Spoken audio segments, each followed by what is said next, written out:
Start the broadcast, okay?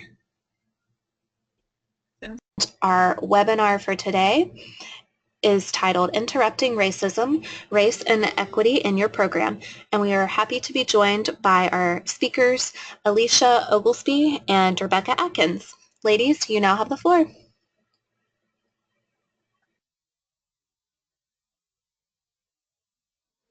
Hi, welcome. We're so happy for you to join us today. I want to introduce us. I'm Rebecca Atkins. I work with Wake County Public Schools, and we wanted to share a little bit about our stories and why we're interested in this topic and why we're passionate about speaking about equity and social justice. So I like to say that everyone is great with equity, but people don't like naming where we're not serving kids. So equity to me means removing the predictability of success and failure that currently correlates with any social or cultural factor. And I think school counselors are in a unique position to interrupt inequitable practices, challenge biases, and create an inclusive school environment for all. And then Alicia can share her passion about the work, and we'll tell you a little bit about our unusual story. Yes.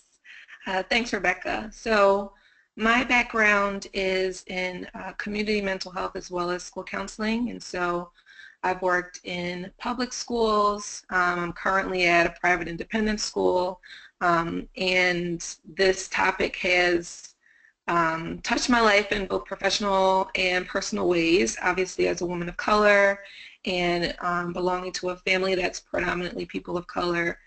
Struggling through these issues, particularly when it comes to education.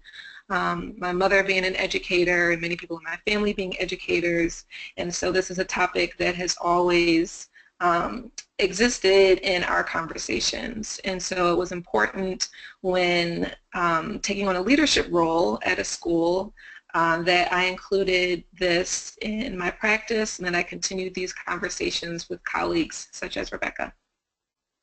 So in this picture that you can see, we're getting ready for our presentation at ASCA this past summer in New Orleans, and we had actually met for the first time the night before. We met on Twitter.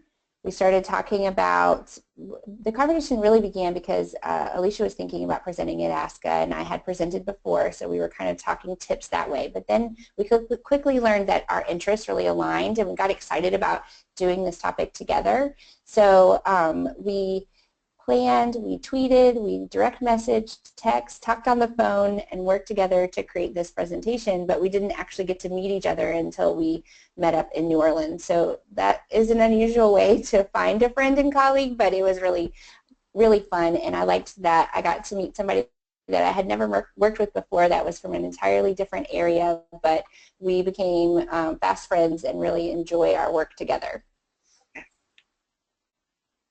So our learning outcomes for today are listed, and we want to just take a moment to say that talking about race can be hard. And we realize that and want you to feel comfortable in this conversation. So take care of yourself. Think about your feelings when you're talking about the work with other people. Use I statements. Check your feelings and check where you are emotionally so that you can be an active participant while also practicing self-care. Do you have anything to add to that, Alicia? I think you summed it up really well. It's important for people to sort of manage their feelings as they're working through this because sometimes it can feel upsetting, but that's just a way of your body communicating with you that something is happening. It doesn't necessarily mean that you should back away from it. Yeah, and sometimes it's our body's way of communicating that this is important work, and as long as you're okay to keep going. Exactly. So we want to start with introducing you to Misty Copeland. If you're not familiar with her, I really suggest that you take some time to learn about her story. And we're going to share with you a short intro about her.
Right, so that's a little bit about Misty Copeland.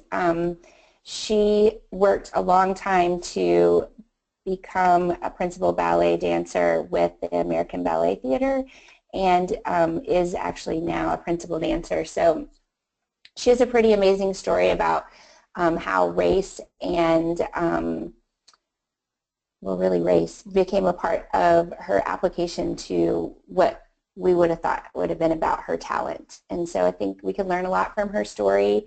Clearly, the people that she was working with to apply for the different roles as a ballet dancer had an image in their mind of what a successful ballet dancer looks like. And Misty didn't fit that image, but we can see that obviously she's an amazing dancer and has the ability and the talent to be a principal dancer because she is now, I think she is the first woman of color to be a principal dancer in the American Ballet Theater.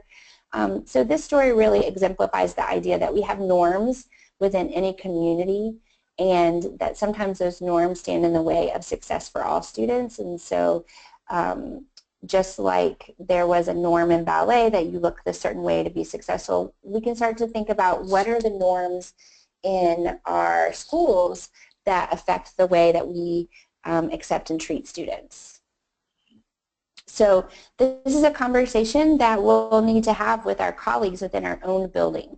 And this can be hard to do because I really believe that we're all there because we think every student can learn, because we want to help every student.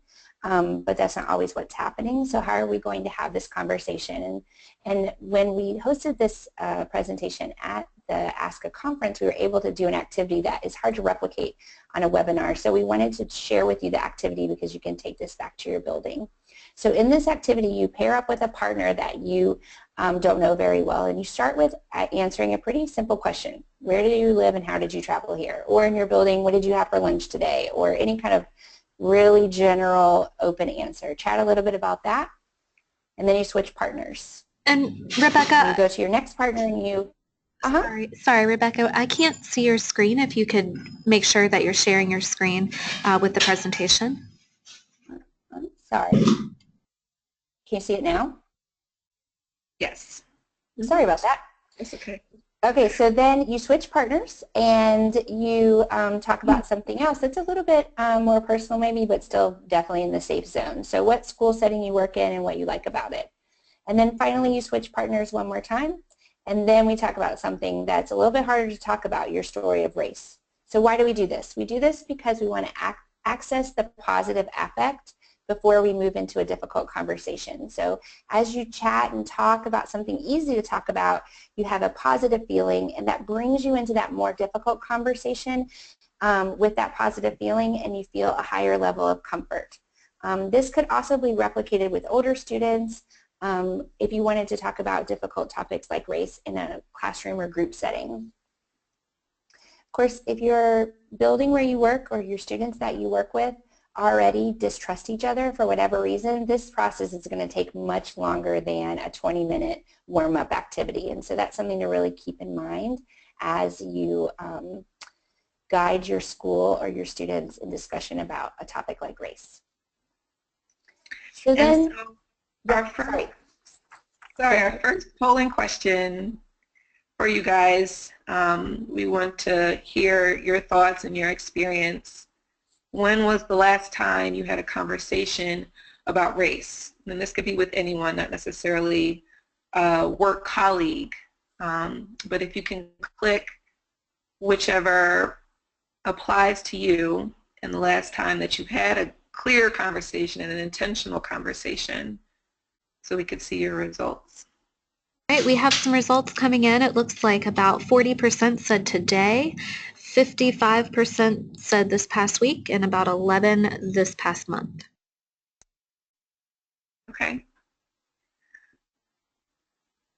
Great. So, and that is part of definitely something that we would love to see across different schools and different areas with different kinds of educators and people participating in these conversations. And typically what can happen is that because we're having these conversations and these dialogues in our daily life, we are drawn to webinars such as this and sessions such as this, and so it's important for us to be able to learn different ways of taking this back to colleagues who may have not ever had these conversations, and sort of be the experts in our building about what this work looks like. Thanks. So you might have heard about courageous conversations, and those are kind of, there's a book, but it's also used as a term of talking about conversations that are hard to have. So we want to really empower you to have courageous listening.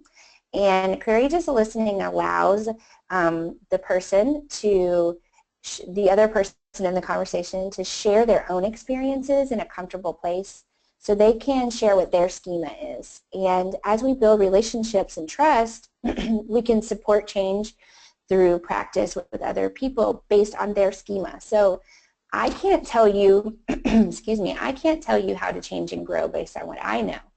The only way we can change and grow personally or within a building or within a school or district is to think about what we bring to that picture and to think about our own schema. And that really allows people to come into a conversation as their own person, their own set of experiences, and really builds the trust to know that what you bring is great and acceptable and true, just like what I bring is great and acceptable and true. So we encourage you and empower you to be courageous listeners. Okay, so I already stated that I truly believe that educators want what is best for their students, that they are there because they think all students can learn and grow. And so how come all students aren't learning and growing? So there is a gap between the intention that all students learn and the actions we take and the conditions that we provide. So we have to be honest and say no matter what the socioeconomic status of a student, no matter what kind of support they have at home, our students of color are not performing at the same rate as our white students. So why is that? What is going on? We have to be really honest with ourselves and open and say, hey, we could be contributing this too. If we can't do that, we won't be able to see change.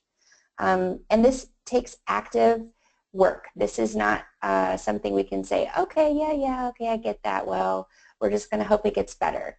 We have to actively combat stereotypes, and Alicia and I both believe that implicit bias leads or plays an important part in this change. So implicit bias is natural, but it will continue without active engagement. So implicit bias, there's a group called Project Implicit that began at Harvard University, and I think they've kind of created their own nonprofit now, but they define implicit bias or implicit stereotype as one that occurs outside of conscious awareness and control. Even if you say that men and women are both good at math, but it's possible that you associate math with men, and in that case you would have an implicit math men stereotype. So you could truly believe that all races, sorry, let me just fix this here, that all races can perform equally in school, but there may be implicit biases that you are not aware of. So if you go to the Project Implicit website, they actually have an implicit bias test. And you can take the test to determine what your implicit biases are, because knowledge is power, right? So we need to know what is true about ourselves. And I took the test, and I'm willing to share my results even though they can be a little bit embarrassing. So my results showed your data suggests a strong automatic preference for European American compared to African American. So here I am. I believe strongly enough in working toward equity and social justice that this is an active engagement of mine, and yet I have scored this automatic preference for European American compared to African American. I have an implicit bias. So what are we going to now do about this change?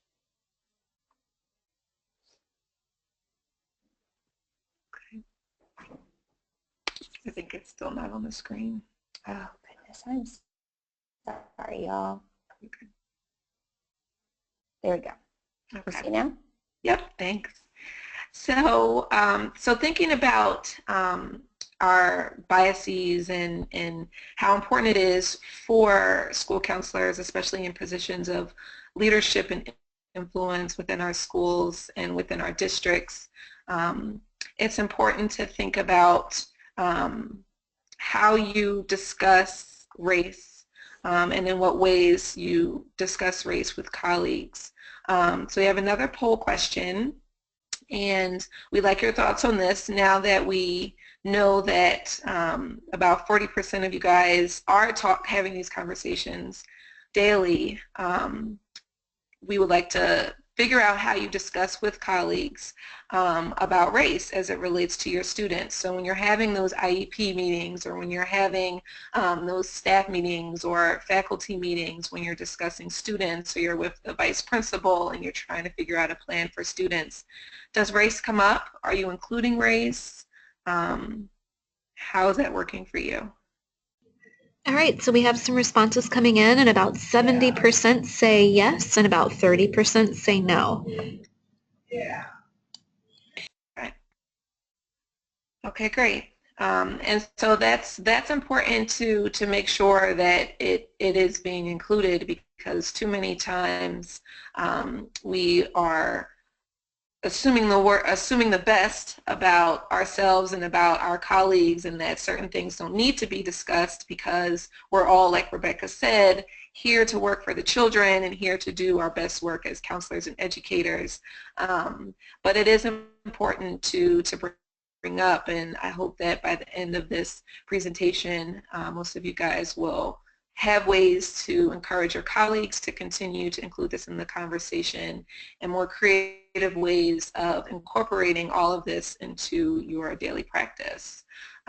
So one of the points that I made during our session at the ASCA conference in July was that there's what I believe is a continuum of beliefs. And so as educators, we come to our profession with varying sets of beliefs, and some of those beliefs are going to put us in a position to be the most helpful to students, and some of those beliefs are going to put us in a position where we're feeling more as an adversary to various populations at our schools. So one point that I brought up was about this controversial book called The Bell Curve that came out a number of years ago, but essentially it suggested that, it didn't explicitly say, but it suggested that students of color have a natural inclination towards misbehavior, low achievement, and those sorts of things. And hopefully, you know, in 2017, no educators are sharing those beliefs.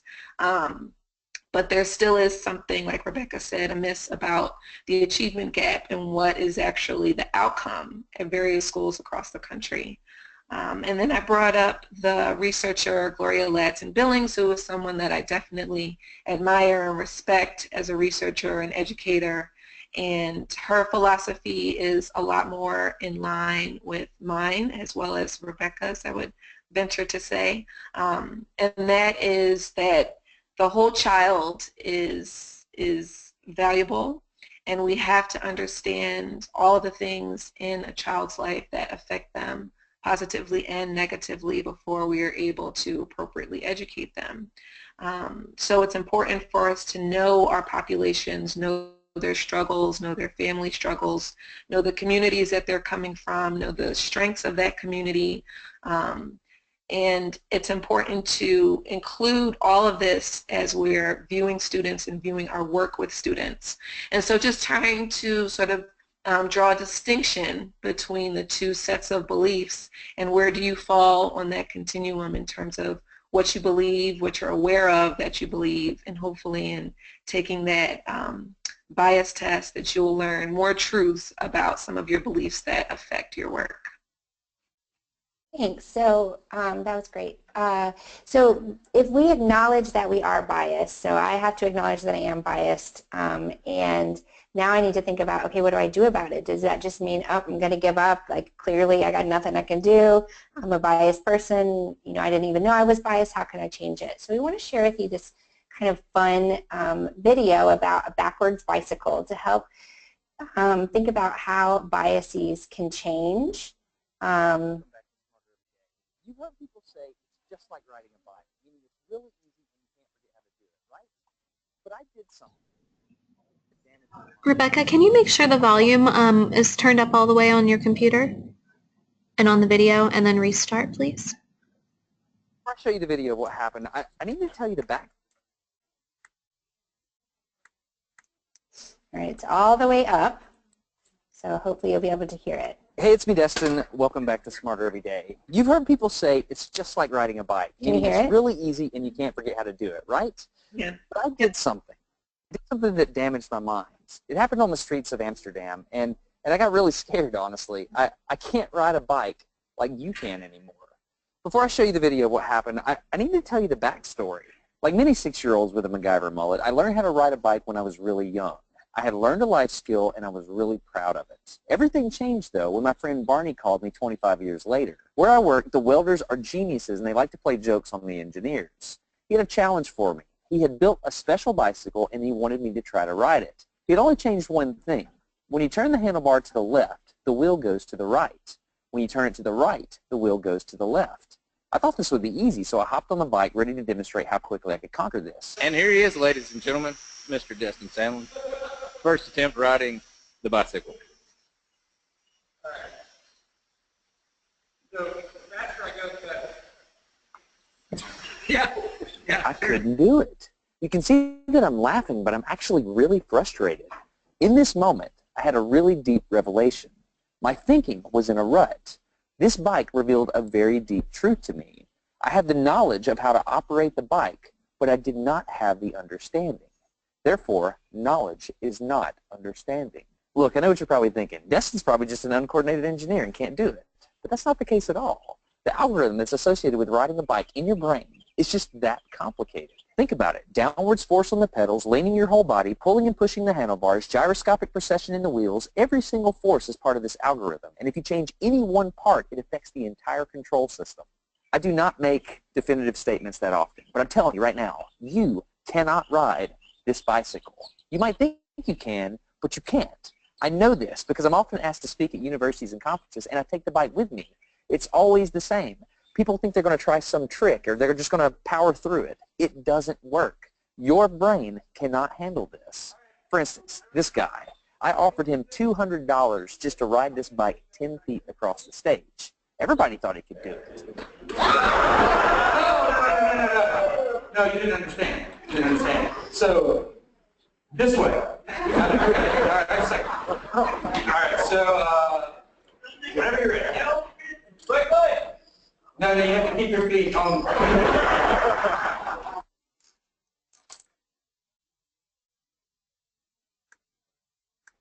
Okay, so that's our funny story about a bicycle.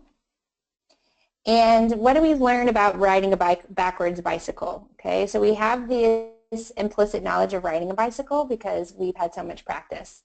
We don't have to think about it anymore. It happens without a step-by-step thinking, turn left, turn right, move your body this way. So interrupting old habits, we know that knowledge is not understanding. That's an easy one. We know that eating healthy and going to the gym is the best way to stay healthy, but that's not the same as understanding how we're going to do that. And then sometimes you have a way of thinking in your head, and you can't change that even if you want to. You can't say, I have a new thought and now I have it. So there's got to be some other way to change this habit. And truth is truth no matter what I think about it. Be careful about how you look at things because you're looking at them with a bias whether you think you are or not.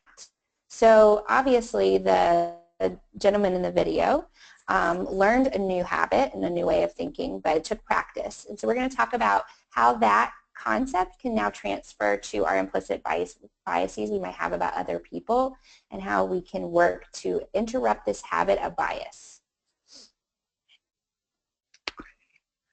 Can we see we can't see the screen. Oh gosh. Now can you see it? Here we go, yeah. Thank you.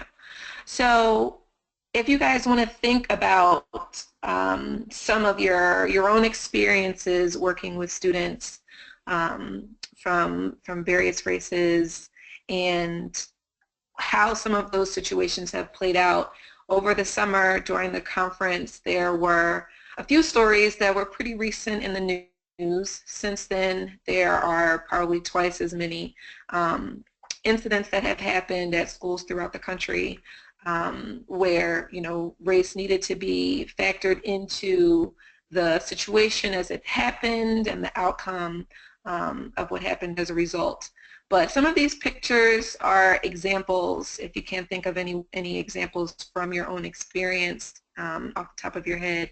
Some of these are incidents that have happened at schools throughout the country previously this year. I would say probably in the earlier part of 2016. So there was a student who was penalized at school because her hair was blocking the view of another student. There was another student who was valedictorian at his school, and he was not allowed to give his speech because he had facial hair, which was in a policy, and some of the students later showed that the policy was not applied to previous valedictorians who were white. There's another student who was trying to impress his science teacher with a clock that he built, designed and built himself, and the administration at that school called the police because they thought that it was some sort of bomb that he made. So these are some very few of the many examples of incidents at school where the leadership was not necessarily, my guess is that the leadership is not necessarily in tune with some of their biases and how their beliefs affect the lives of students. So we're going to talk a little bit about the myths and facts around race that we see often in school. And we actually wrote an article about this for the School Counselor magazine, so you can look in their archives there to see some more information. But the first myth is that kids don't see color. They only know about color because we talk about it and we shouldn't bring it up. And the truth is really that is not true. There have been many studies that have looked at whether or not students can and do take color into consideration as they interact with other students. And there, if you've read the book Nurture Shock, that they have an entire chapter where they talk about kids and how they see color, and it has a lot of really great examples in it. But their idea is that we should talk about race like we do gender differences. So we're very used to now saying a man or a woman can be an astronaut. You know, anybody can be an astronaut. We don't say fireman anymore. We say firefighter. We've really gotten used to and comfortable with speaking about gender in those terms. So the idea is then to take that concept and turn it into the same conversation about race. So I have a 5-year-old daughter. I try to talk about things like, you know, some people think that somebody couldn't be a astronaut because their skin color is different than ours, or their skin color is not white. But that's not true. You can be an astronaut no matter what your skin color is. So just really bringing that picture into your conversation over and over again. And then the second is it's poverty, not race. So people will say, and I myself have said this before I knew better, that it's not so much racial differences that are part of the achievement gap, it's poverty. That really people of color are more likely to live in poverty, therefore they're less likely to perform as well because they don't have access to books. This is simply not true. So in 2013, the NAEP report showed that reading scores for 8th grade black children from middle-class households are the same as those for poor white peers eligible for free and reduced lunch. So we're looking at two different subgroups, and their socioeconomic status is noticeably different, but their performance is the same. So when you're talking in your school about race and thinking about, okay, I'm looking at my data and it says that African American males are less likely to graduate on time. Let's take another layer of data. We're not going to put an intervention in place for all African American males because there might be some that are not in need of that intervention. We're going to now use another layer of data and see if we can paint a more vivid picture of what is going on that we can do to support students. so that the right students are getting the right intervention at the right time. And so the third that we discussed in our article is a myth. And so it's important to recognize the distinction, because what I'll hear a lot of my high school students say sometimes is that everyone can be prejudiced, everyone can be racist. And so I think it's important understand, as well as help others understand, that racism is really directed towards people of color, and mostly affecting people of color, and that it can be individualized, it can be systemic. Anyone can have prejudices about anything, so it's not necessarily something that is exclusive to human interaction. But racism is, and that's a very specific type of oppression that affects people of color, and that it's important to be able to make that distinction for yourself as well as for other people that you're having these conversations with. And then lastly, one of our myths in the article was that if children are successful, that means they aren't affected by racism. I've seen students who can maintain a 4.0 GPA throughout their entire high school experience, and then come into my office crying because they feel like they have to work twice as hard as their white peers in order to get the same outcomes. And so I think it's important to not associate certain behaviors or certain outcomes with a belief that, you know, this is affecting some students more than others, or this is what an affected student looks like. Maybe a student who is acting out or always getting in fights, then yeah, they might be affected by forms of racism more than the student who comes to school every day, is always on time, gets really good grades, is very pleasant, because sometimes those students can be overlooked. And again, that's part of our understanding and part of our schema, and it's not necessarily reflective of the truth. You know, I was thinking, Alicia, that Misty Copeland is a great example of that. I mean, and there's no doubt that she's super successful, but racism has definitely affected her. Exactly.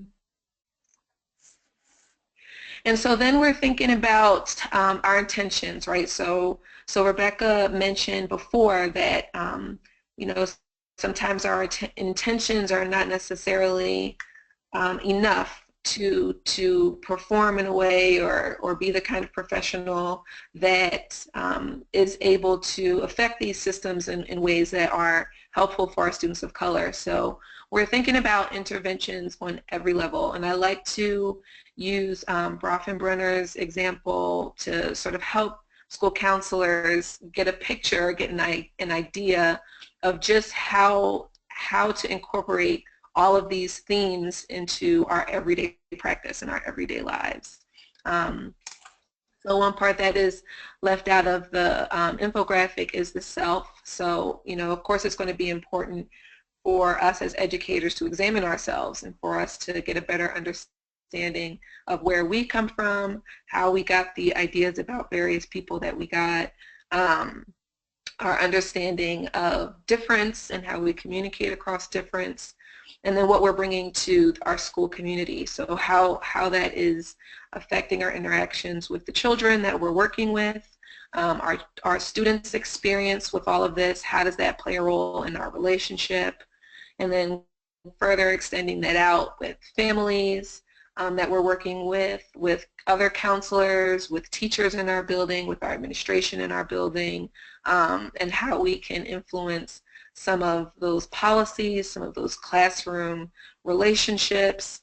And so we're thinking about this on every level of the systems that we live in, and we're thinking about how we can be a positive influence, how we can give accurate information, how we can be mindful of the role that race plays in the work that we do. And by doing this daily, you get more and more practice of working with these themes. Alicia, you want to intro Christopher Emden? Yeah, sure. So Christopher is an educator, and he has done a lot of work around race and equity.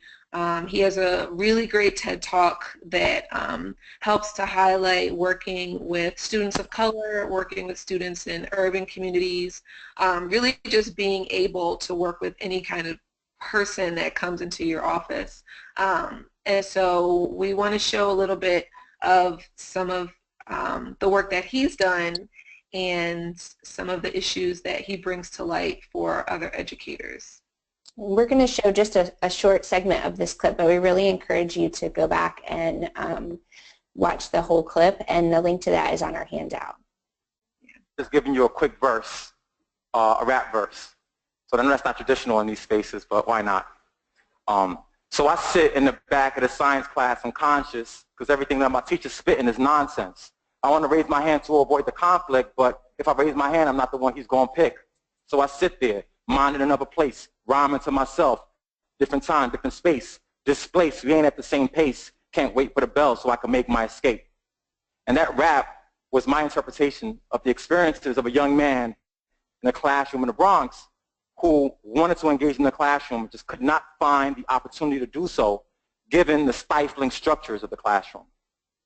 So that bothered me a lot and really informs my work. And it brings me to this space where I realize that in this era we have in education, there's this really, really blind association between teaching and learning and peace, equity, and justice. We think that if someone is in the world of education or the field of education, that their work lends itself to being someone who sort of pushes forth these ideas, who supports these ideas.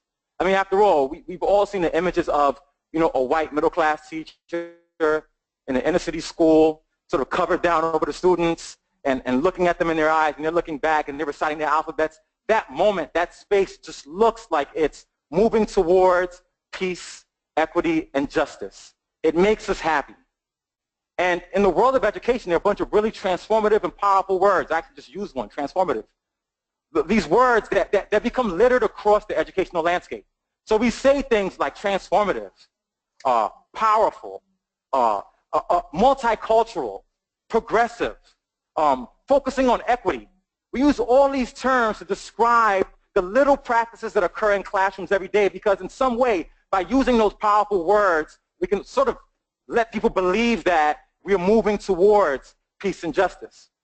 But what's happened is, because we've used those words so often, and they've become part and parcel of our discourse, and they've become really just part of the academic lexicon, the power that those words have been lost. An idea like multicultural, that can mean bringing all sorts of cultures in the classroom, have kids express their voices and their opinions depending on what their backgrounds are, has become, you know, have everybody's flag represented.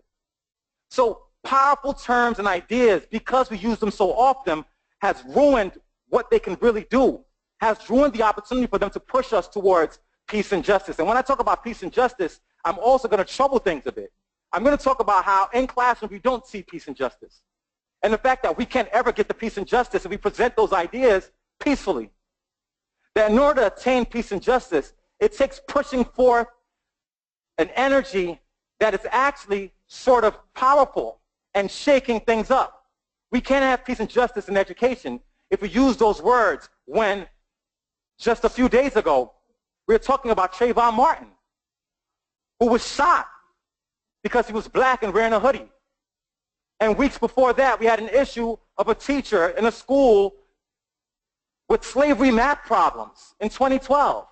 And the idea is that we cannot say that the images we present in classrooms of peace and justice because they look nice, or the words we use to describe what goes on in classrooms because they sound good, mean anything if we don't create a space where those issues outside of the classroom are brought inside of the classroom, where we provide opportunities for youth to be able to engage in discourse and develop critical thinking about how they are part and parcel of an oppressive process outside of the classroom world, and how that impacts how they are in the classroom.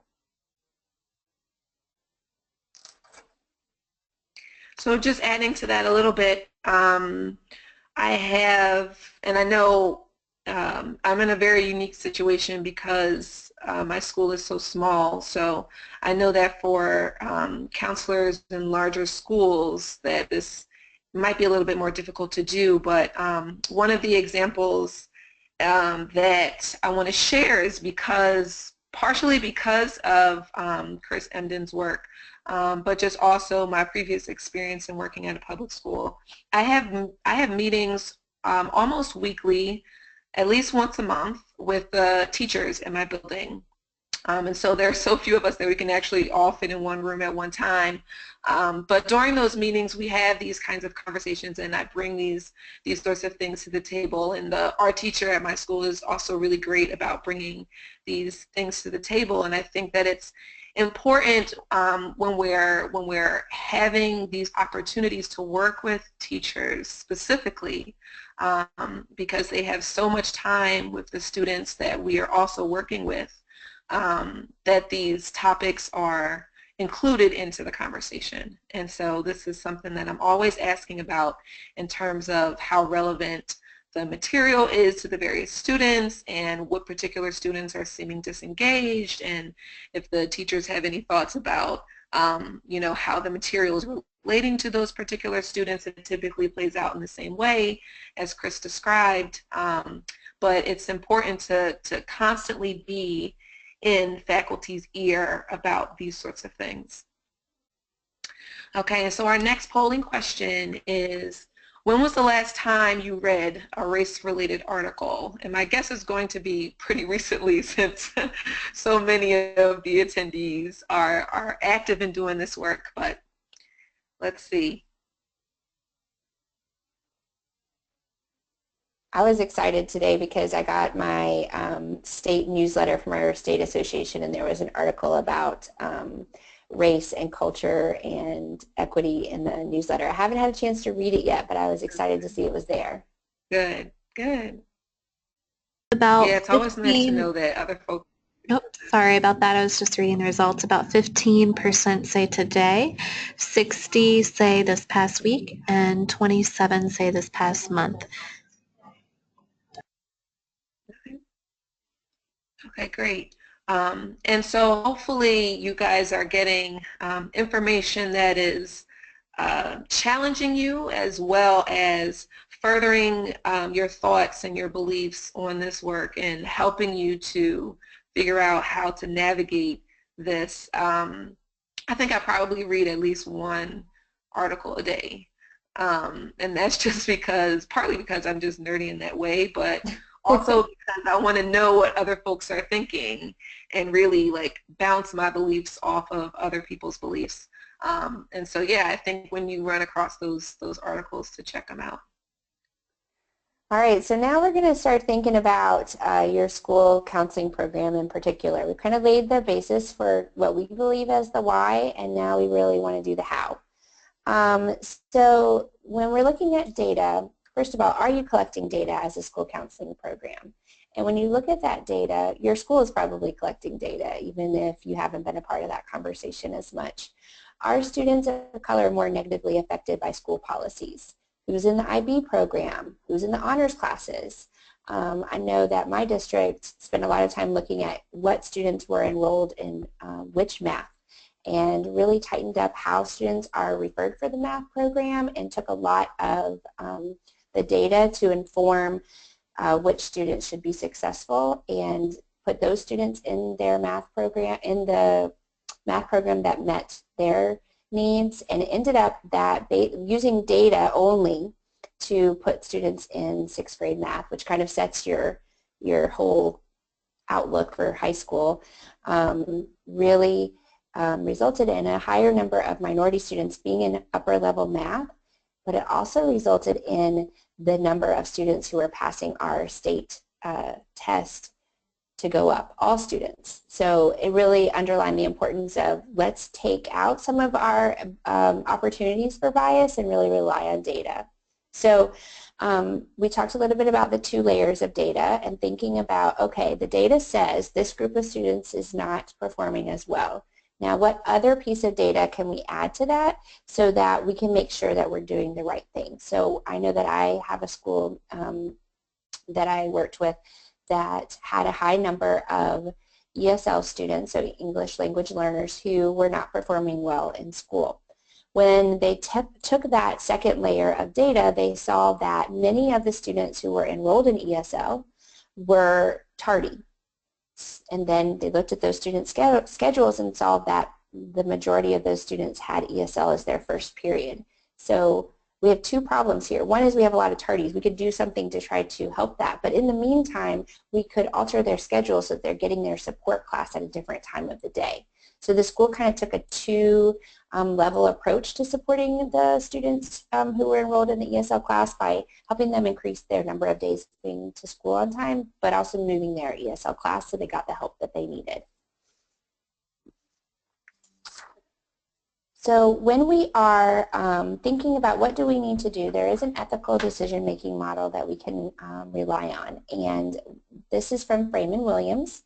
And I'm going to use the example that I personally experienced of having a student who had a nickname that had a negative connotation in English.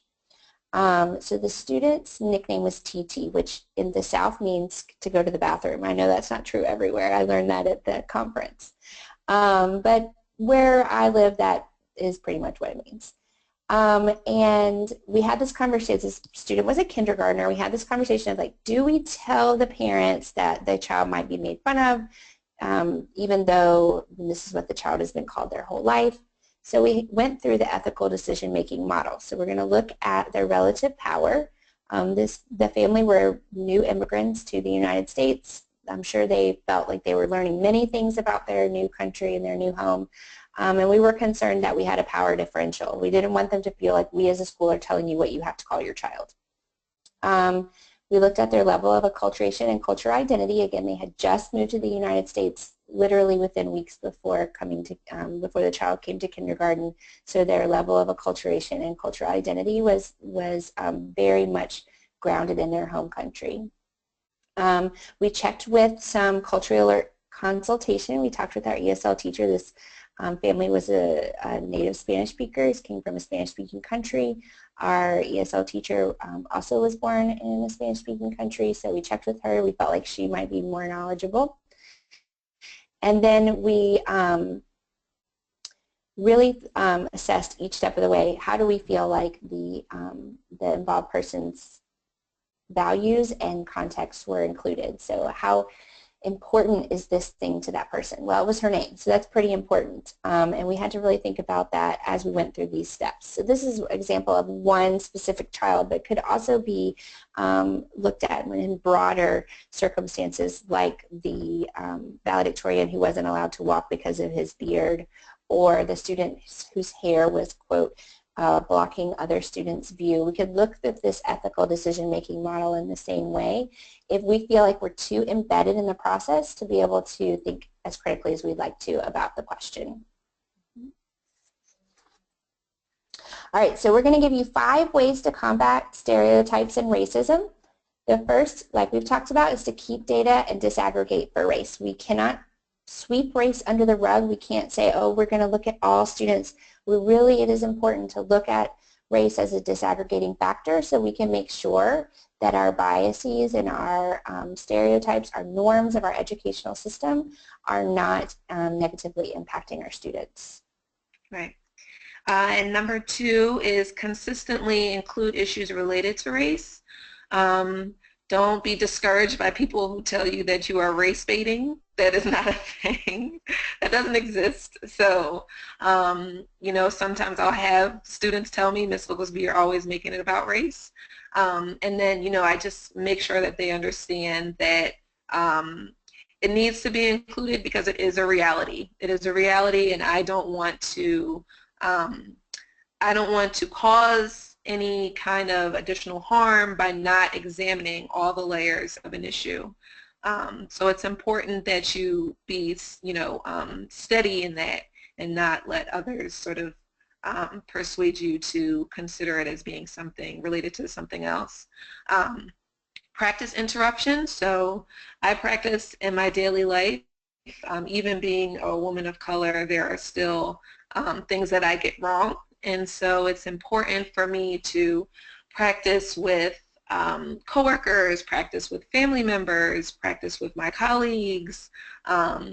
We'll have conversations, Rebecca and I will have conversations, other friends and I will have conversations about things, and people will give me their opinions and insight on the way that I'm addressing certain topics. And so it's important to continuously confront it, so that when you are in a situation where you really need to give a very thoughtful and knowledgeable and informed response, that you will feel prepared to do so.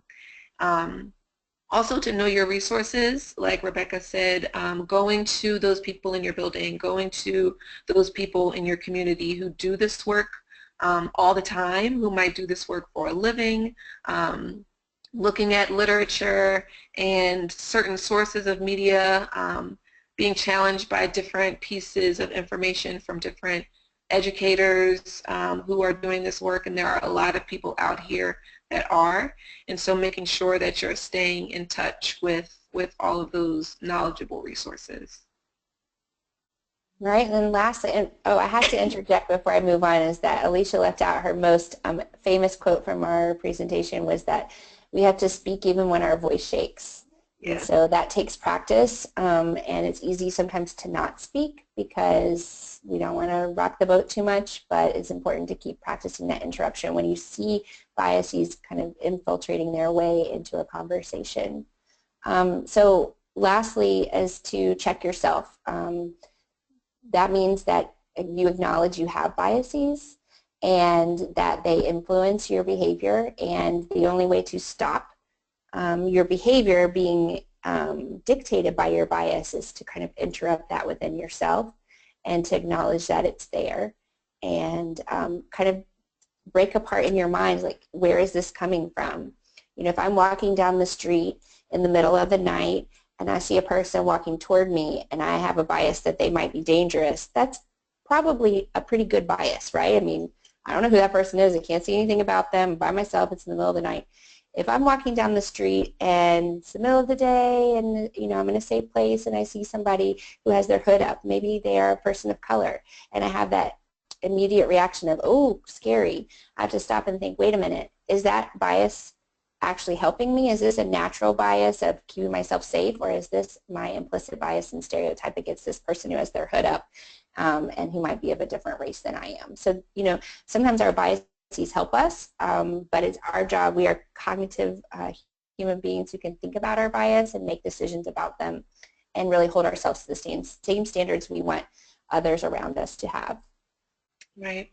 And so in doing this work, it's important to note that everyone is not going to necessarily applaud your efforts.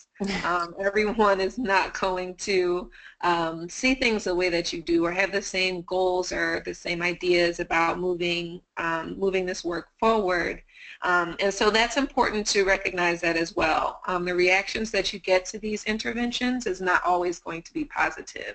And so then you're going to need a circle of friends or a circle of people who kind of get it and can help support you through your work.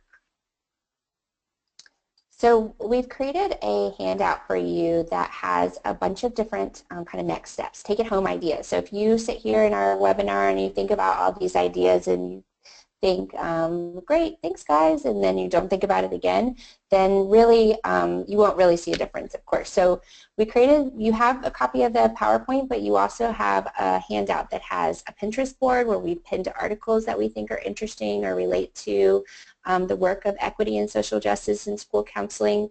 We made a book list. We made a list of inspiring leaders. So if you're interested in learning more, you can research some of these people and see their work. We have a little article club on Twitter going where we'll tweet about an article if you want to jump into the topic. And there's also the book from ASCA called Making Diversity Work, which is a great way to think about diversity when you're creating your program goals for your school counseling program. So all of that information is together for you on that handout. All right, so we made it. We loved this quote from Nelson Mandela: "A leader is like a shepherd who stays behind the flock, letting the most nimble go out ahead, whereupon the others follow, not realizing that all along they are being directed from behind." All right, Jen, we'll turn it back over to you.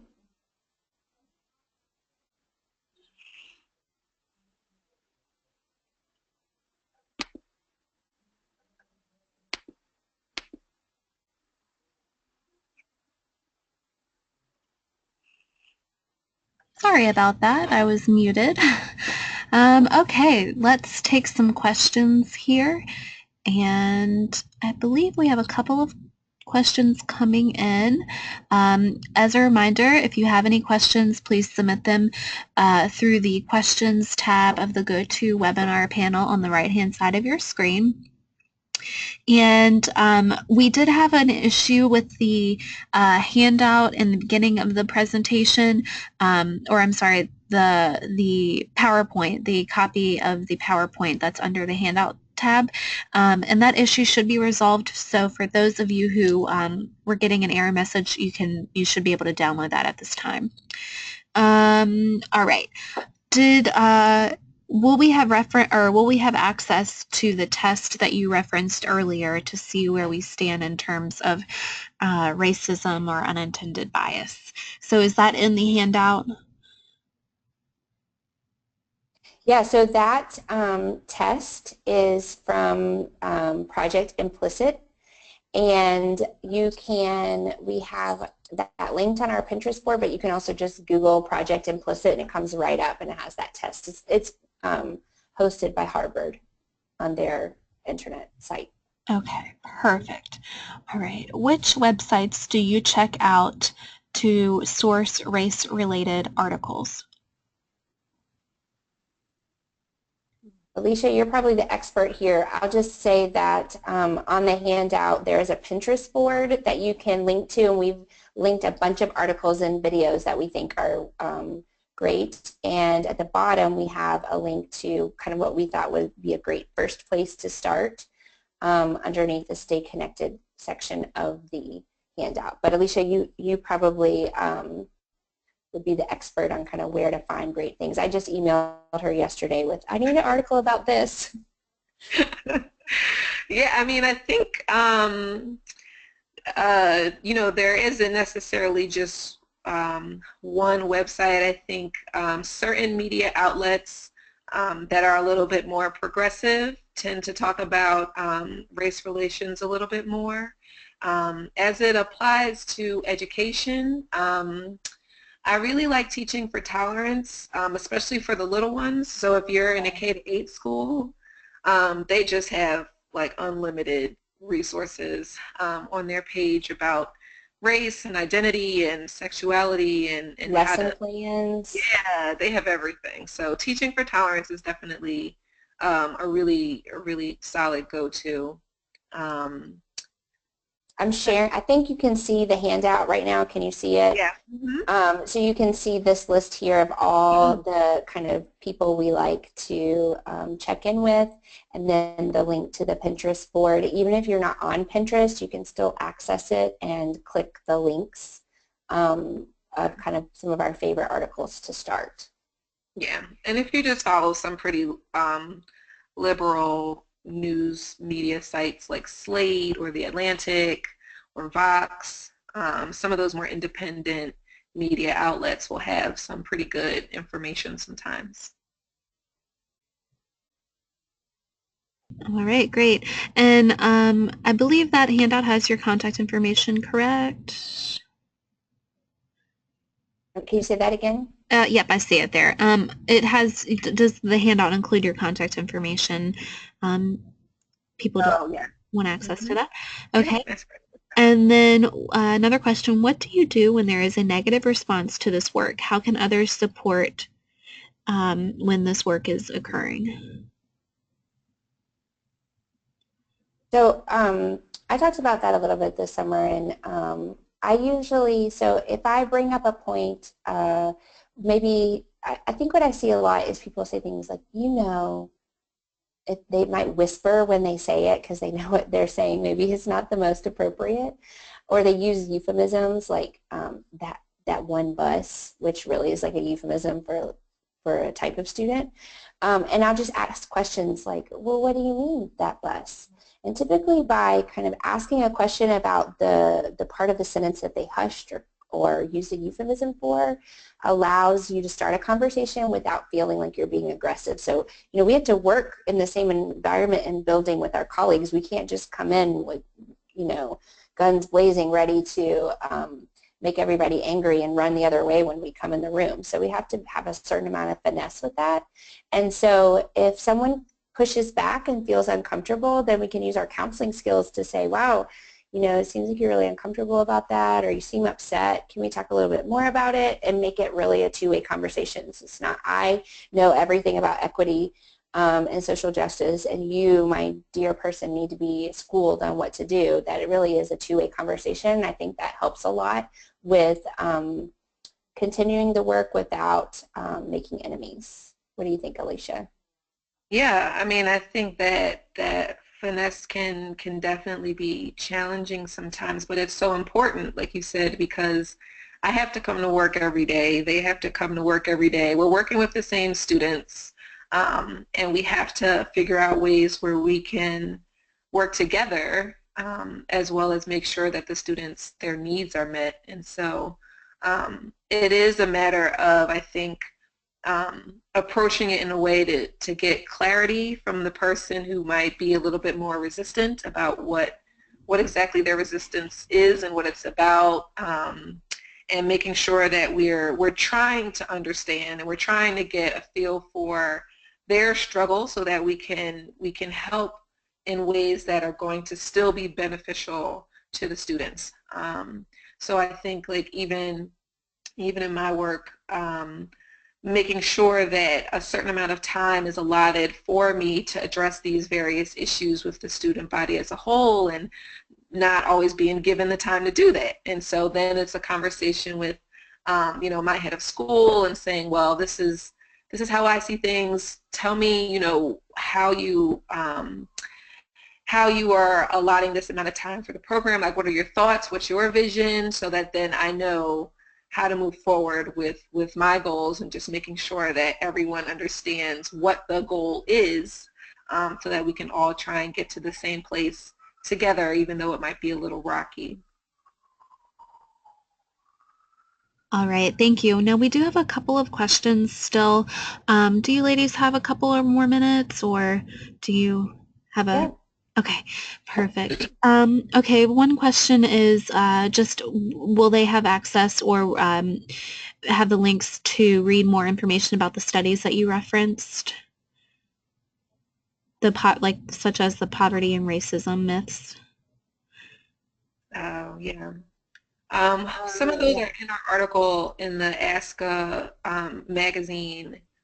And that's a little tricky because unless you subscribe, unless you're an ASCA member, you subscribe, blah, blah, blah. I don't know if there's a way that we can probably get that scanned or something so that we can share. So, I just put a blog post up about the webinar yesterday on my blog, which is connected on the handout. And what I am planning on doing but have not yet published is a blog post about just those 5 myths. I would have to watch our presentation to make sure that I included links to everything we referenced, because some of them might have been kind of spur of the moment. But if you do have a specific one where you thought, oh, that's so interesting, I want to know more, then certainly email me. And then I know I referenced a few in the first part about kids don't see color, and those are from the book Nurture Shock. Bronson, I think, is the author's last name. It's a widely available book, and the chapter about color is only one chapter, but it's a great book, and you could definitely get it from your public library. It's very widely available. Okay, great. Moving on. Do you have any recommendations or resources that can help students deal with culture shock? Our school is 98% Latino.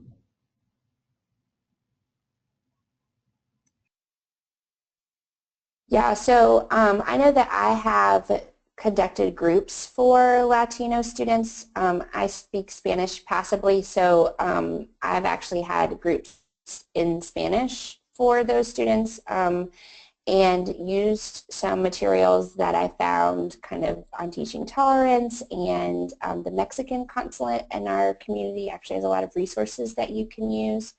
And so if you have such a large part of your population that has moved from another country that are immigrant students, then I think my advice would be to really rely on the social support that you have embedded in that school population, and think about how you can provide structures for students to be able to support each other, and then also educating your staff and make sure they understand the importance of honoring the students' own culture from their country where they moved from, and explaining and understanding acculturation and what that process is like, so that the adults working with the students are supportive as well.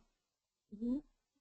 Yeah, and I mean also, just in terms of the faculty, I don't know what the demographics are of the faculty that you have at this predominantly Latino school, but taking a critical eye to that as well. And so just trying to, like Rebecca said, make sure that despite faculty members or teachers' backgrounds, that they are knowledgeable about various Latino cultures, and that certain things can be different in this area as opposed to that area, even though they're all Spanish speaking. And so it's important for educators to kind of do their homework, and to also be very celebratory about the students and where they come from, because I think it's tough for students, especially first generation Americans, to feel like they legitimately belong. And so I think as many activities that you can do around that is a good thing. All right, great. We have one more question, and then just a feedback here, just to comment that Rebecca's advice on how to respond to comments is very helpful, because it opens up dialogue without being confrontational. So thank you for that. And then the last question, where do you start when you are working in a school with high racial tensions between students?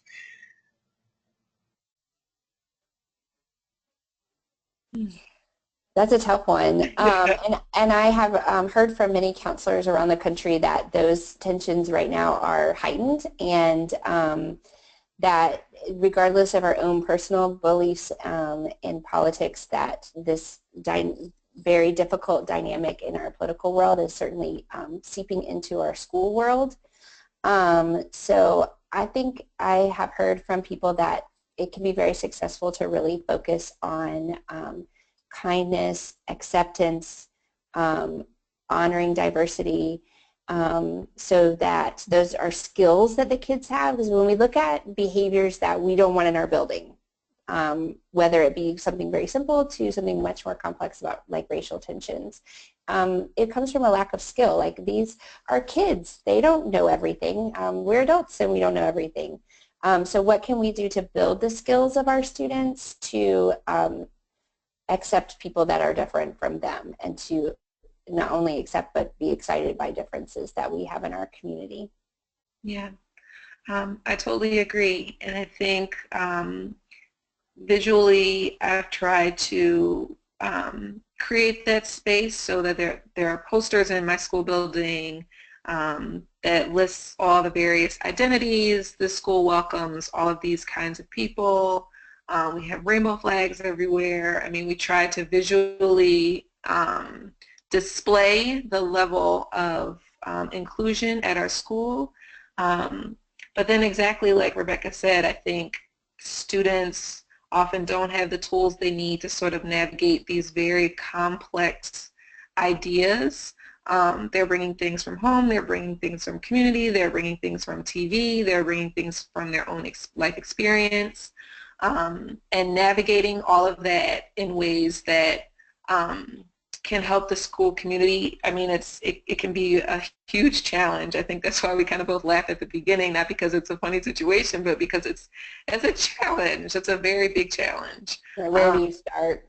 Right, exactly. Where do you start? I mean, you could probably start 5, 10 different places. Mm-hmm.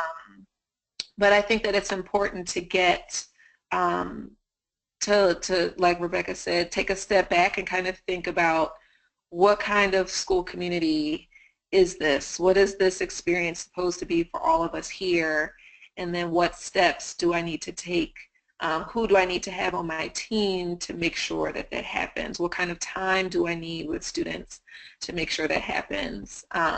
What is the feedback that I'm getting from other students? I mean, I'm in a high school, so it might be a little different, but I rely heavily on student feedback. What is it like for you in that class with, these other students who I know have very conservative views? And they'll tell me flat out, it's fine, we get into heated debates, but, it works out in the end. The teacher sort of guides the conversation. And then other classes where it's a mess. It's an absolute mess. And it's like nobody knows what the best thing to do is. And so I think that's kind of where you want to focus your energies on the problem areas that you have some level of confidence leading and sort of taking over and influence. Yeah. Sorry, I think also really think about your school community, and if there's a lot of racial tension happening in your school, it's probably also happening in the community. And so, and we may be asking students to step out of not only their comfort zone, but what they've been taught at home. So, I've had kids say to me before, my mom doesn't really like white ladies, but I like you. And, I'm glad you like me. That's a whole another topic of discussion. You're 6, and I'm not going to tell you that I disagree with your mom, but okay. But if a student feels very connected to your school community, then they may be able to kind of walk that line between their two worlds, and they may be more willing to step out of their comfort zone to do this whole tolerance thing you keep talking about. So what can you do to kind of build that sense of like, this is who we are as a community, and we are not this. And so you may be that outside of the building, and I hope that our community at school will influence your beliefs in your entire world and as you grow into an adult. But no matter what, we have to make sure the students who walk in our door every day are safe and have a safe learning environment. And so I need to help you to at least have the behaviors that we need to have in our community to make sure everybody is safe. Exactly. Thank you. And we did have one more question come in, and I actually think it's a really good one. If you could just quickly address it. Thoughts on teaching diversity when the population you're in is anything but diverse, 98% white middle class suburbs? Yes. Even more important, right? I mean, yes. White people don't talk about race. Oh, White yeah. people don't talk about race. It's kind of the taboo topic, and I think it's even more important to talk about race. It can be challenging if you have like one person in your class that's not white, then that might put a lot of pressure on them. So thinking about how you can do that in a way that doesn't say like, okay, and now Alicia, you're going to speak for all black people. Thank you. Which has happened. I'm sure it has. But I do think it's important, and like we were saying, teaching tolerance, if you go on their website, they have massive amounts of materials, and you can actually sort it by what level you work in. You didn't say what level, but they'll give you lesson plans and ideas. And then the second thing would be to look at your resources in your school and your library and your websites you visit. Are other races represented, and not just like we have this cute book about being black, but are there books that have black characters that aren't about being black or Latino, or do we include resources and topics that don't embed that stereotype in our learning in a way we do? We haven't talked about that up to this point, but that is a big soapbox of mine. We can talk about Africa without talking about like the African savannah. It is a modern place, and Africa is a continent and not a country. I'm going to get really sidetracked, but basically like really thinking about the way you do your business and include all sorts of resources that bring other cultures into the picture, because your students don't have that just in their own student body. Yeah. I totally agree with all of that. And I think like Rebecca said, it's just as important in all white spaces. And I think sometimes highlighting the importance of it is important for you to kind of be a little bit more explicit with those types of groups, just because it's for some students, for some children, it won't necessarily feel relevant unless it's right in their face and they're having to deal with it in a very current and present way. And so if that's not the nature of the school, then it might seem like, well, things are fine here, we have a little diversity sprinkled throughout, but they're nice people and we're nice people, so all is well. When that's just not necessarily the case in many other spaces where there is more explicit difference. So I do think that it's just as important. I think that I would present on most of the topics that I have as a school counselor to my very diverse high school. I would present all of those same topics to students if I were in my previous 98% white school body. So I think that the topics are still very relevant. I think having students explore their privilege, I know that's something, and that's a topic that Rebecca and I touched on a little bit in July because it's very real, and I think some folks, especially when they're kind of in a bubble, don't necessarily have to think about it, or they're not pushed to think about it, but I think that that's always a great place to start. All right, great. Thank you so much, ladies. And we're going to go ahead and wrap it up. So thank you again for taking that extra time and answering those last questions that came in. And thank you, everyone, for joining us today for the 2017 ASCA webinar series. Well, as a reminder, we'll post this on our website in the webinar archive section, which is available to members. ASCA will also offer upcoming webinars in the next coming months, so please check those out also on our website under the 2017 webinar series. Thanks everyone and have a great rest of your day. Thank you. Thank you.